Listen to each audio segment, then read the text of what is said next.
irmãos. É um tema bastante complicado, mas que acho que deu para todo mundo entender.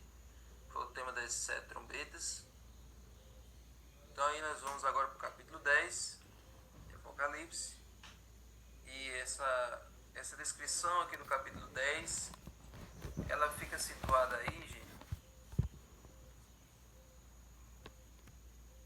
Essa visão do capítulo 10, ela fica situada aí entre a quinta e a sexta trombeta. Não é no período da sétima, é ali mais ou menos no período da sexta trombeta, mais ou menos, certo? Então, hoje nós vamos estudar João e o livrinho aberto. Então, olha o que diz aí, Apocalipse 10, verso 1. Vi outro anjo forte descendo do céu, envolto em nuvem, com o arco-íris por cima de sua cabeça. O rosto era como o sol e as pernas como colunas de fogo. Então, preste atenção na descrição desse anjo. É uma descrição bastante característica e que lembra muito a descrição de Jesus no capítulo 1. Lembra disso? Jesus é apresentado também com os olhos como chama de fogo, a pele semelhante a bronze polido. Então, a descrição de Jesus aí no capítulo 1 e a descrição desse anjo no capítulo 10 são muito parecidas. Então, é bem provável que esse anjo que está se referindo aí no capítulo 10 é o próprio Jesus. E a maneira como descreve ele é uma maneira muito característica, uma maneira muito diferente. Ele não é parecido com os outros anjos que apareceram até agora, não é parecido com Gabriel. Ele tem uma fisionomia bastante marcante, certo? Então, essa foi a visão que João teve aí no capítulo 10, verso 1. Então, no capítulo 1, verso 13 a 16, essa é a visão que João tem de Jesus. Ele está vestido com uma veste talares. por vestes talares, e na altura do peito ele tem essa... está cingido a altura do peito com esse cinturão de ouro aí, certo?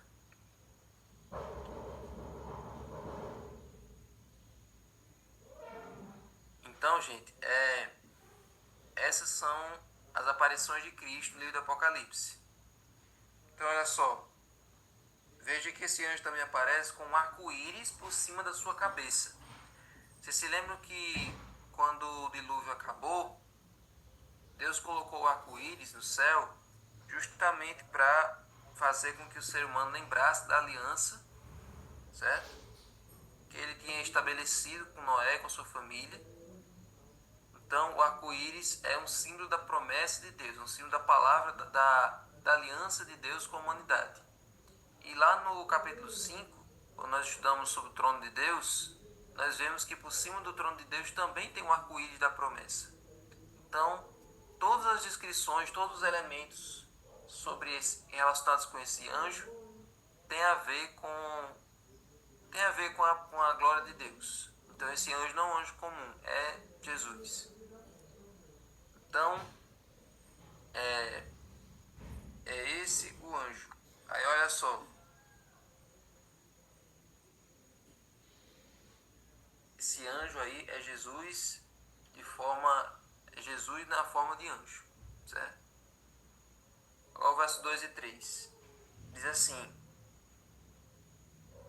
E tinha na mão um livrinho aberto, pôs o pé direito sobre o mar e o esquerdo sobre a terra, certo?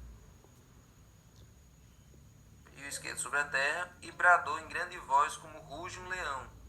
E quando bradou, desferiram os 7 trovões as suas próprias vozes.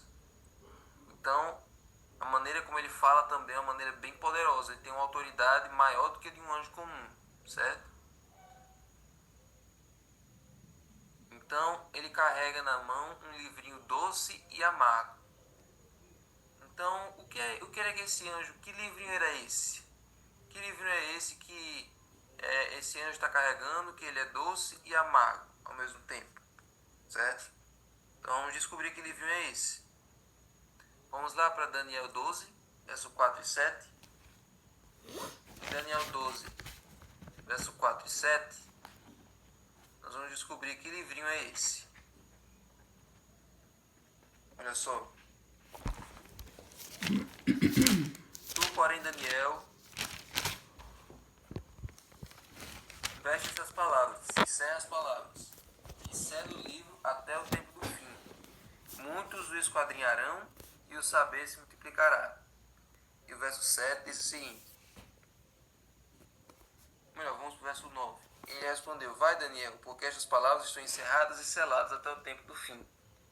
Esse livrinho que João está vendo aí na mão do anjo, esse livrinho é nada mais, nada menos do que o próprio livro de Daniel. Mais especificamente, toda aquela parte profética que nós estudamos. Certo? A parte histórica todo mundo conhece, mas a parte profética ninguém entendia. Ninguém entendia porque Deus disse ao anjo, e o anjo disse a Daniel, que era para esse livro ficar selado até o tempo do fim. Ou seja, todo o conhecimento desse livro seria conhecido num período X da história. Depois de um certo período da história, então, o conhecimento sobre o livro de Daniel seria descortinado para todos, certo?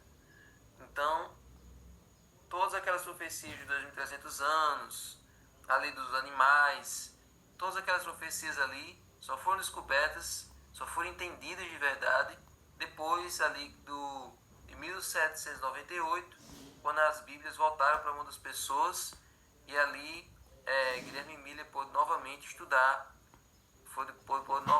Daniel, e assim descobrir aquele período de tempo dos 2.300 anos. Então, gente, João recebe uma ordem. Ao capítulo 10, verso 8. A voz que ouvi, vinda do céu, estava de novo falando comigo e dizendo: vai e toma o livro que se acha aberto na mão do anjo, em pé, sobre o mar e sobre a terra. Sim, tem um detalhe aí sobre esse anjo. Ele colocar... Olha só, vamos ver aí novamente o verso 2. Pôs o pé direito sobre o mar e o esquerdo sobre a terra. Mais uma característica que reforça que esse anjo é o próprio Jesus. Porque esse pé direito sobre o mar e o esquerdo sobre a terra revela que ele tem uma mensagem para o mundo todo. A autoridade dele é sobre o mundo todo, não é só sobre uma parte do mundo. Para a gente entender melhor, se a gente considerar que água representa povos, então o mar representa todos os povos, e a terra é o oposto da água. Se a água representa povos, multidões, nações e línguas, a terra representa um lugar deserto, onde não tem ninguém, certo? Então, nós podemos entender que a água, o mar, representa o mundo que era conhecido até então, que era o velho mundo, certo? E a terra representava o novo mundo. Então, o novo mundo representa as Américas, e o velho mundo representa ali a Europa, a Ásia, a África, que foi onde o povo de Deus surgiu ali, né? No velho mundo, lá de lá, do Oriente. Então significa que esse anjo, ele tem autoridade sobre todo o planeta Terra. A mensagem dele é tanto para o mundo que era conhecido naquela época, quanto para o novo mundo que seria conhecido, descoberto depois. Então, é por isso que esse anjo não é um anjo qualquer, esse anjo é Jesus. E agora o anjo manda que João pegue esse livro, ou a voz do céu vem e pede para que João pegue esse livro da mão do anjo, e pede o seguinte: olha,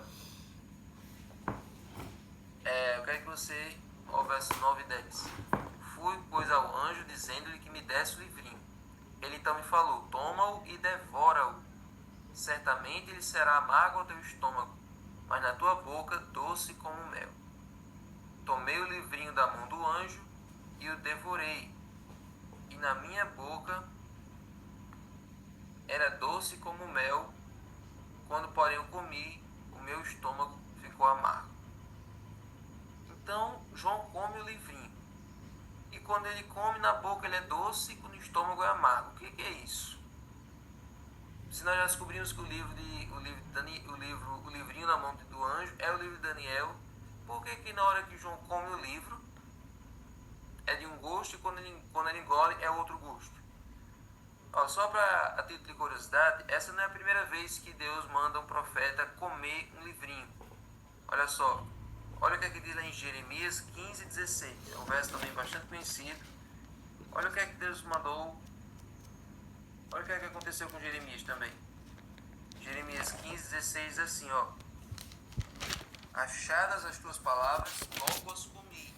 As tuas palavras me foram gozo e alegria para o coração, pois pelo teu nome eu sou chamado, ó Senhor, Deus dos exércitos. Então Jeremias também fala, ó, achadas as tuas palavras, logo as comi. Só que aqui no caso de Jeremias, ele acha contentamento, ele fica feliz, ele acha alegria para o coração dele ao comer as palavras, a comer a palavra de Deus, ao devorar a palavra de Deus, é o alimento dele. Mas nesse caso aí, esse livrinho causou um desarranjo aí em João. Então vamos entender o porquê que isso aconteceu. Guilherme Miller era um fazendeiro batista que dedicou vários anos da sua vida ao estudo das profecias de Daniel. Todos nós sabemos a história dele. No começo ele era deísta, ele acreditava que Deus tinha criado tudo e depois tinha abandonado. A vida dele era um inferno, ele ficava sempre com aquele peso sobre as costas dele, achando que Deus não se importava com ele, até o momento em que ele estudou a Bíblia e ele encontrou Jesus ali.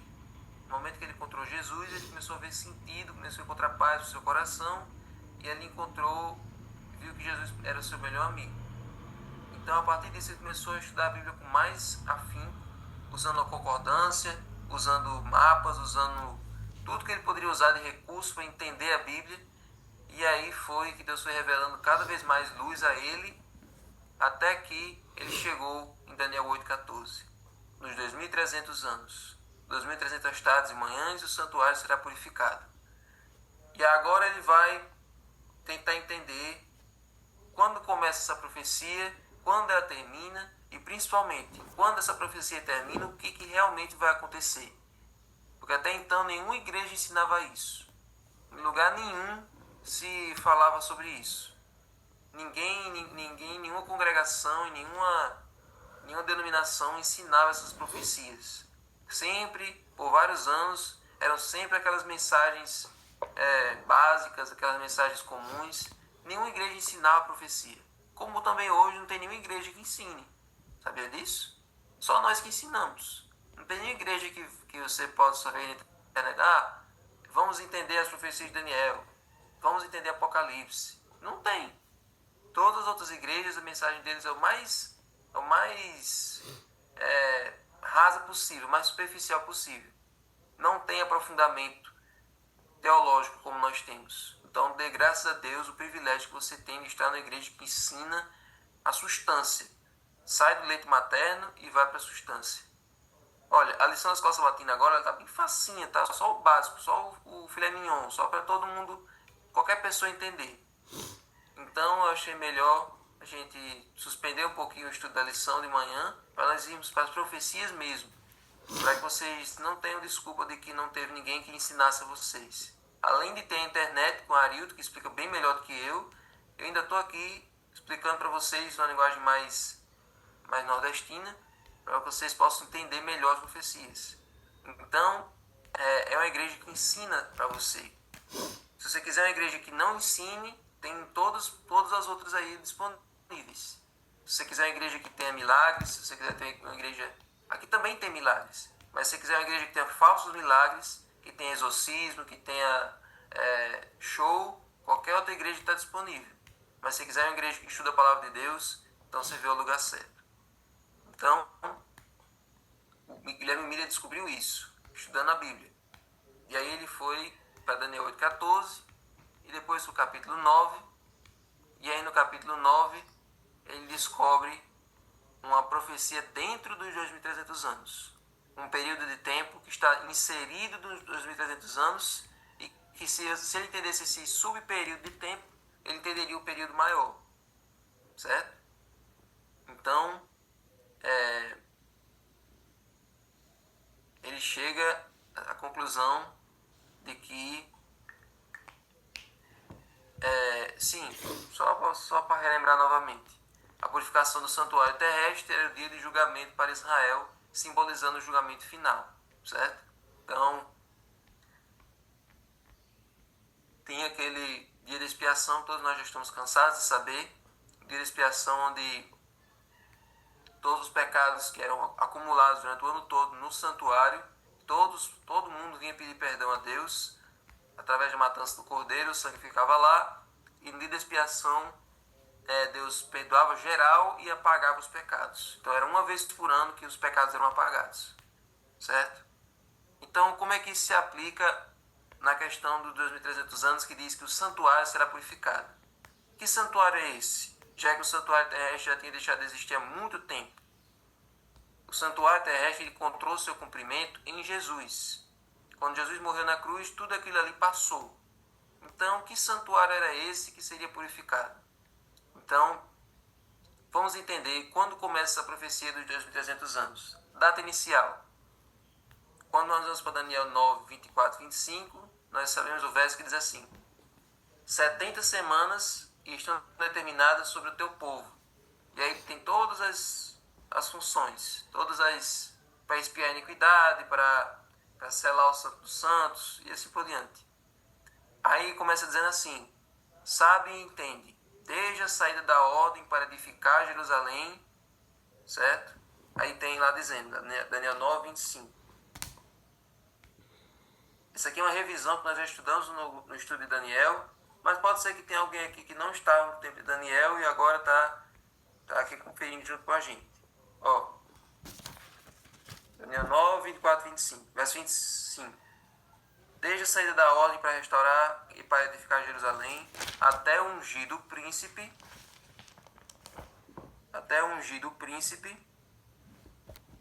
7 semanas e 62 semanas. As praças e circunvalações se reedificarão, mas em tempos angustiosos. Então, até o ungido, o príncipe. Então, desde a ordem para edificar Jerusalém até a vinda de Jesus, iam se passar 7 semanas de anos e depois mais 62 semanas.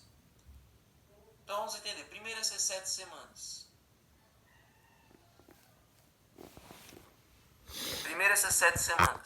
Elas vão de quando a quando?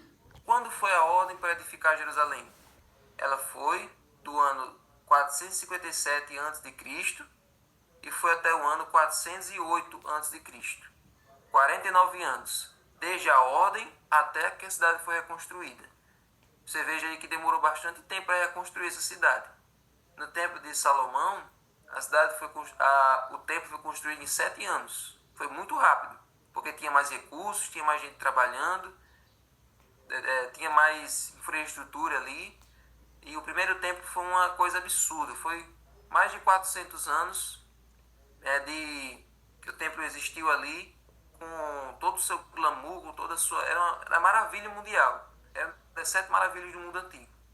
Agora esse segundo templo não chegava nem perto da beleza do primeiro. Porque ele foi feito com as ruínas do primeiro. E por isso que demorou 49 anos, da ordem até que a cidade e o templo foram reconstruídos.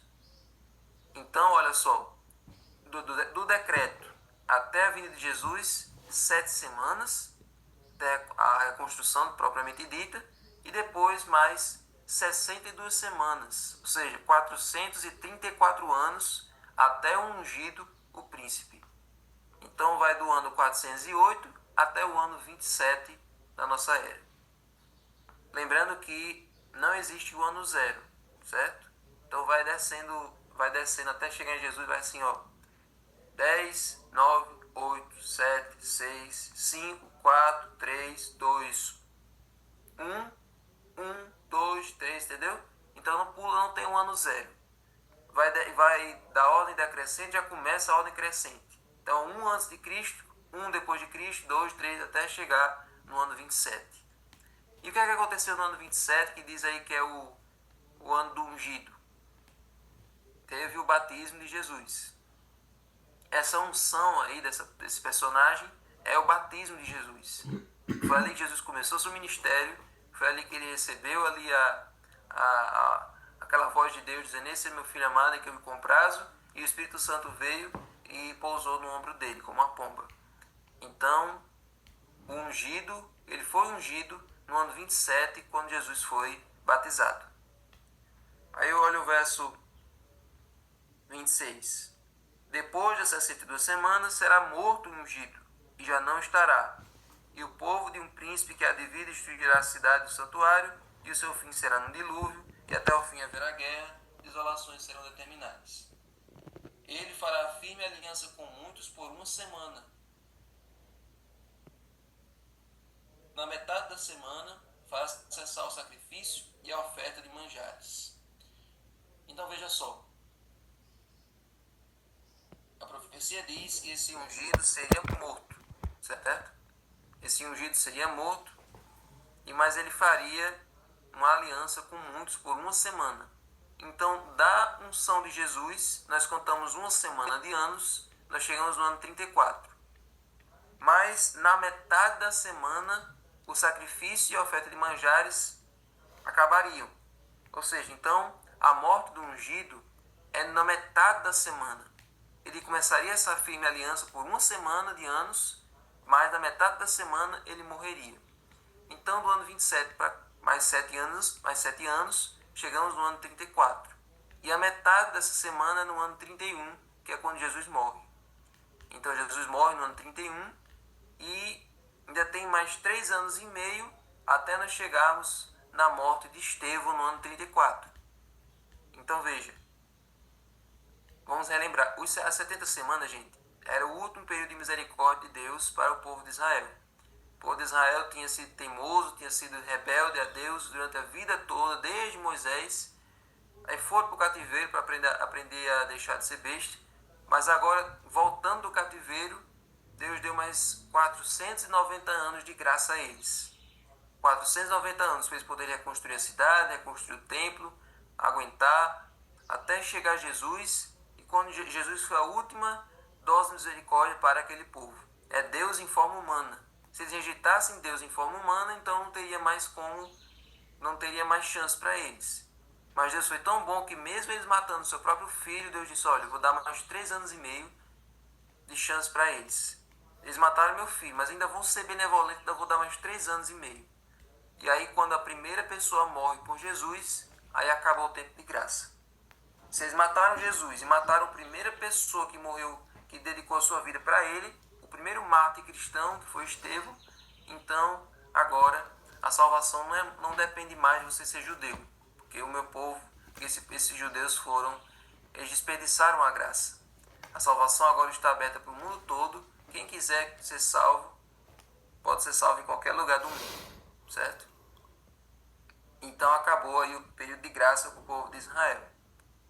Então essas 70 semanas, esses 490 anos, começam junto com os 2.300 anos. Então já vimos esse período. Agora, o que é que falta para terminar os 2.300 anos? Vamos descobrir. Olha aí. Das 70 semanas, 2.300 menos 490, restam 1.810 anos. Então, do ano 34, contando mais 1.810 anos, nós chegamos em 1844. Então foi assim que Guilherme Miller descobriu. Descobrindo a data de início e contando bem certinho os anos, excluindo o ano zero, nós chegamos em 1844. Dentro desses 2.300 anos, nós temos essa profecia das 70 semanas. Quando ela termina, aí só contar o tempo restante até chegar em 1844. Agora, gente, como é que eles chegaram na data? Foi só uma conversão. Quando a gente faz a conversão do calendário judaico para o calendário gregoriano, que é o calendário que a gente segue, o dia da expiação acho que era no dia 10 do sétimo mês judaico. Quando a gente faz essa conversão do dia 10 do sétimo mês judaico para o nosso calendário, essa data cai no dia 22 de outubro. Então, na mesma data que aconteceu a expiação lá no no santuário terrestre, convertendo para o nosso calendário, chegamos no dia 22 de outubro. Se bem, gente, que pode ter sido em qualquer outro momento, mas foi no ano de 1844. Mas convencionou-se que seria na mesma data que era no tempo da Bíblia. Então, chegamos aí em 22 de outubro. Agora aí que vem o pulo do gato. Toda essa profecia está certa. Todas essas datas aí estão certas, está tudo ok. Só que houve um pequeno detalhe que causou uma confusão gigante. Mas que foi providencial. Sabe por quê? Porque se a profecia tivesse sido entendida totalmente desde o começo, não teria tido todo esse frenesi que teve. Porque o que eles descobriram, gente? Quando eles estavam estudando isso, eles tinham em mente que aquele santuário que seria purificado era o santuário da terra. As pessoas já entendiam que a terra ia ser destruída pelo fogo, de que a terra seria purificada, de que Jesus ia tirar o seu povo daqui. As igrejas já ensinavam a volta de Jesus, já sabiam como é que seria.